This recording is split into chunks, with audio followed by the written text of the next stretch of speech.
Los modelos de probabilidad en psicología. La psicología como ciencia no está exenta de los requerimientos de la exactitud y la comprobación que debe tener para poder lograr un mayor alcance, tanto en lo práctico como en lo teórico. La psicología, en grandes términos, se ocupa de todo aquello que es la actividad mental, la personalidad y el comportamiento. A través de su mismo desarrollo histórico, esta ciencia ha ido penetrando cada vez más en estos aspectos que, aunque no son concretos, sí existen e inciden en todo el comportamiento humano y el desarrollo del hombre.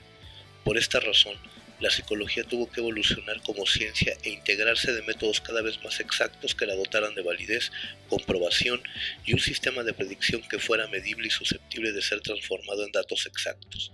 La formulación de hipótesis, experimentos, pruebas y constataciones de hipótesis se han integrado a la psicología al igual que otras ciencias exactas. Dentro del fecundo campo de la psicología se ha acumulado durante años un conocimiento que nos muestra cómo ciertas variables de interés psicológico se repiten a través del tiempo, en ciertas circunstancias y en ciertos contextos.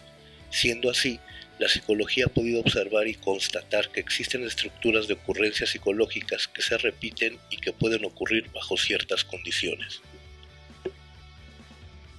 La probabilidad dentro de la estadística matemática es una ciencia que nos ofrece observar la frecuencia de la posible ocurrencia de un evento, es decir, es la función matemática por la que se expresa que algo pueda ocurrir o no. Dentro de la psicología, la probabilidad es importante porque nos permite acceder a esos patrones y estructuras a través de modelos teóricos para poder obtener mediante una función matemática cuál será la probabilidad asociada a un valor cualquiera de una variable cualquiera. Dentro de la investigación nos permite generalizar la información para poder controlar la predicción de los resultados y en la intervención psicoterapéutica nos ayuda a medir el grado de efectividad de un tratamiento. Existen dentro de los múltiples modelos dos que son básicos dentro de la psicología, tanto para la intervención como para la investigación: el modelo binomial y el modelo normal. Antes de entrar en detalle aclararemos algunos conceptos que son importantes. Una variable es algo que existe para que un fenómeno ocurra, pero que puede cambiar, es decir, su valor puede cambiar, ser ajustable y por ende puede cambiar todo el curso o el valor de un fenómeno. Las variables continuas son las que pueden cambiar de valor pero dentro de un rango establecido, es decir, su valor puede fluctuar pero siempre dentro de un parámetro, por ejemplo, la edad, la estatura, el número de ítems contestados en un test, etc. Su principal característica es que su valor puede subdividirse y son utilizadas para medir el grado o la intensidad de algo. Las variables discretas son aquellas que se pueden contar pero que no se pueden medir, es decir, no pueden subdividirse y por lo tanto no tienen continuidad. Por ejemplo, el número de integrantes de un equipo de fútbol siempre será 11, nunca será 11.25 o 11 y medio. Estas variables sirven para medir una cantidad. En el modelo de distribución normal se ocupa principalmente de las variables continuas discretas, para expresar la cantidad de ocurrencia de una variable o de varias variables en determinado momento. Una de las principales características de esta distribución es la casi uniformidad de la medición que ofrece, que expresada de manera gráfica se asemeja a una campana. Este modelo nos dice que ciertas variables se distribuyen de una manera normal. Esta distribución es semejante a una curva. Las principales características de este modelo son que es unimodal, asintónica y simétrica, y nos permite obtener una moda donde los valores altos están perfectamente delimitados en una zona de distribución central y los valores bajos se mostrarán siempre alejados del centro de distribución. La distribución normal, en conclusión, nos da una información estandarizada de una o varias variables aleatorias. Algunos ejemplos donde la distribución normal se utiliza, por ejemplo, es en la edad promedio de los alcohólicos que se recuperan mediante el programa de los 12 pasos, cuáles son los hábitos causantes de la mala alimentación o cuál es el número de jóvenes de cierta población que tienen relaciones sexuales sin protección. De toda esta multitud de ejemplos podemos concluir que en la distribución normal los valores que más se presentan estarán siempre en la parte central superior de la campana y los más raros estarán siempre alejados del centro de distribución. Distribución binomial. La distribución binomial se ocupa de las variables aleatorias discretas. Esta distribución tiene como finalidad contrastar una variable que puede dividirse en dos, es decir, la distribución binomial atiende a variables dicotómicas, donde los valores que se buscan se dividen analógicamente. por ejemplo, verdadero o falso, alto o bajo, bien o mal. La distribución binomial utiliza una determinación genérica, error y acierto. Esta distribución está basada en resultados excluyentes y contrastantes que se generan a partir de un número de ensayos determinados, llamados también ensayos de Bernoulli.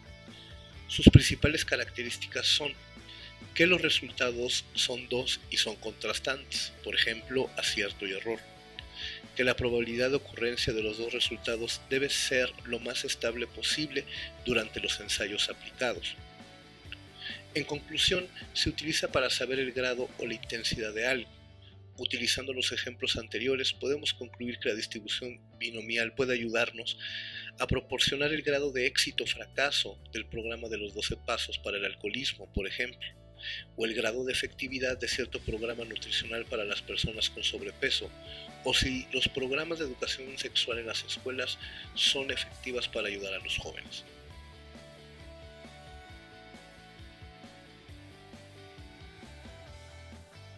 Con la finalidad de verificar los hechos empíricos que apoyan las hipótesis derivadas de las teorías, la psicología utiliza el establecimiento de una hipótesis de contrastación en la que, entre otros pasos, se utiliza la elección de un modelo estadístico que permite la obtención de una puntuación estándar que proporciona la oportunidad de comparar su valor teórico o crítico dentro de una investigación.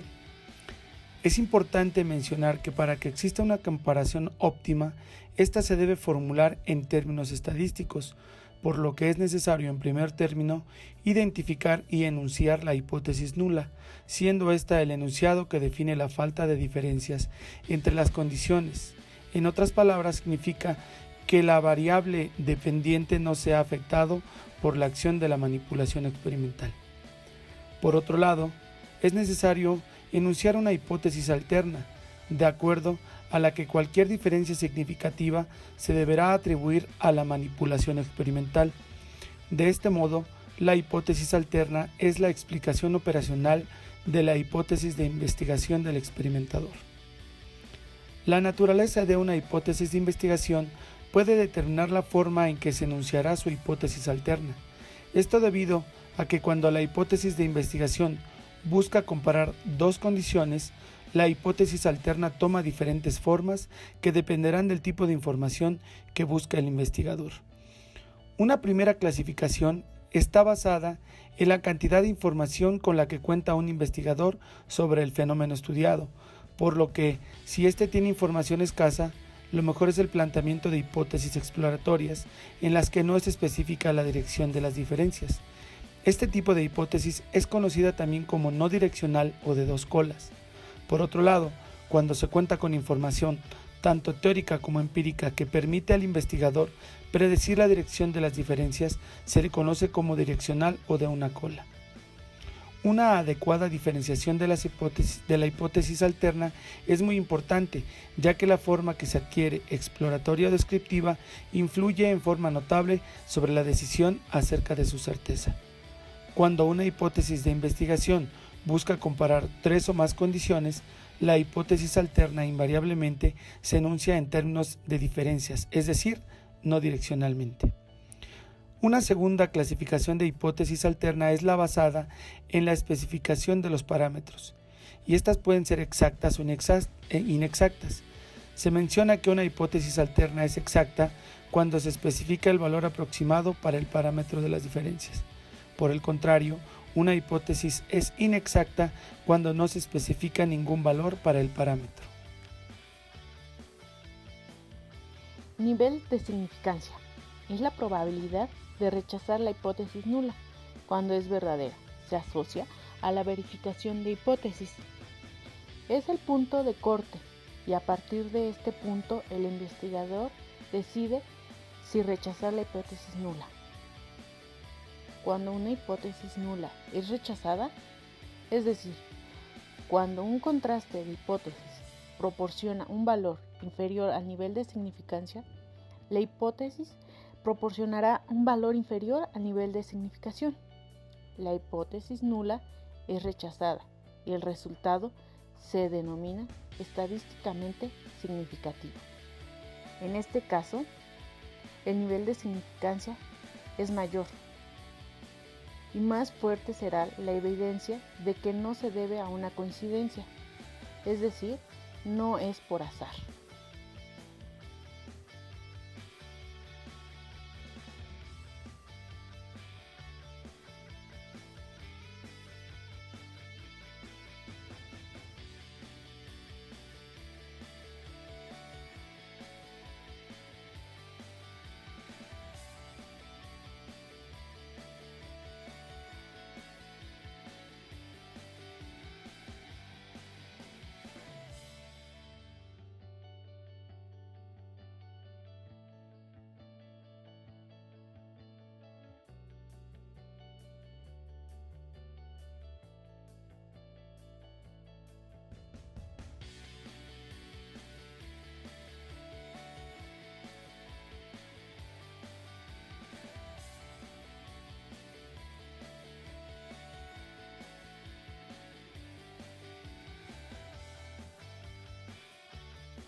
Las variables discretas son variables a las que se les puede asignar números enteros. Las variables continuas son variables a las que solo se les puede asignar números decimales o fraccionarios. Estas variables son variables que pueden expresarse numéricamente. Entre los ejemplos que encontramos en variables discretas, podemos mencionar el número de estudiantes de psicología clínica o la estatura en centímetros de 5 psicólogos clínicos. Otra sería la edad en años completos de 5 estudiantes, o la cantidad de psicólogos clínicos en un hospital, y por último el número de pacientes con bipolaridad. Entre ejemplos que podemos encontrar en variables continuas, se puede mencionar la edad de los pacientes con ansiedad. Otro sería la temperatura ambiente en una clínica. Otro, el tiempo que se usa para llegar a clases. O también el peso de 5 estudiantes de psicología clínica o la estatura de pacientes con estrés.